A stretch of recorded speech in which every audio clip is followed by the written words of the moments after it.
please go to iTunes, go to YouTube, and subscribe, rate, review this podcast. Thank you. So are you down in Houston then right now, you said? I'm in Houston, Texas. Yeah, it's so flat you can see your dog run away for 2 weeks.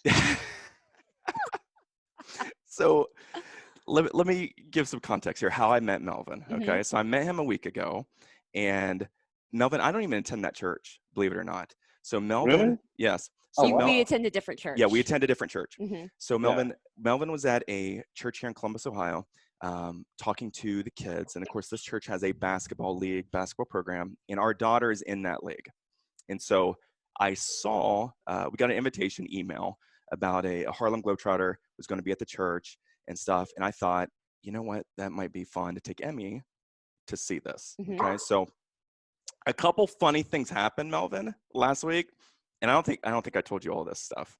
So Melvin, I walk in, I think I walked in the back way with my daughter, and we're in the foyer of that church. And again, we attend a different church, so I don't know anybody there, right? Yeah. So I go to get coffee, and I see you, and I'm like, okay, not to stereotype, but this is the only black dude in the room. He's probably the Harlem Globetrotter, all right? I love it. So I'm watching you, and you start to like high five people as they're coming in the church. You know, welcome to Shepherd Nazarene, blah blah blah. And then all of a sudden, a woman of color walks in. Mm-hmm. Okay, and he's like, "What's up, girl?" And he's like, "It's Beyonce. Beyonce's in the room, and it's her manager." And he's like hugging her, and he's like, "Everybody, Beyonce has entered the building." And I am busting out laughing, Melvin. Like I'm like, okay, the show's already started. Here we go. Like, get some popcorn. I'm gonna watch this guy. I love it. So then, Melvin, I walk my daughter back to the kids area. Okay. And again, we haven't been to this church. So I've got to sign her in and all this fun stuff. And so I'm talking to my 8-year-old, and she's nervous because she hasn't been in this kids wing. I'm like, Emmy, it's gonna be fine. This former Globetrotter's gonna come in, he's gonna do some tricks. And I'm like, you're gonna be fine. And as soon as I say that, Melvin, you walk in the door, he grabs a basketball, goes up to a hoop, bounces it off the floor, and goes right in. And that first impression on my daughter was like, okay, I'm gonna stay back here. And so, Melvin, I asked the Sunday school teacher, I'm like, hey, can I stay back here? Like, I want to watch this. And she's like, Mr. Adams, he's gonna go into the adult service later, so you'll get to watch him there too. And I'm like, okay, I guess I'll go in the adult service. So I went in the adult service.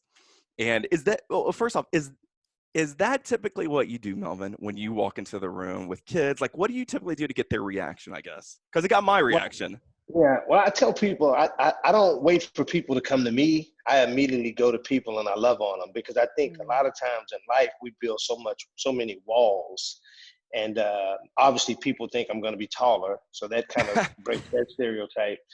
And that's why I was, voted Mr. Globetrotter, because like for me, it wasn't a job. Like loving people is something that I do everywhere I go, not just at where I was at or what, I love people at Walmart. I love people at Kohl's, because I just feel that there's so many people. That particular lady that you said, so that lady called me, right? Really? That lady's her husband died like 3 weeks ago. And she said, so she came to the church, like self-esteem was just low. And so for me to say Beyonce, somebody who's like a mogul, she said that was the first time in 3 weeks that she had heard outside from her husband, somebody that had, said she was beautiful or said she had value. And, that's kind of crazy that even you think at the church, but I think we make life so hard when life is so simple. Just love people and make people feel love. That's really good. That's so good.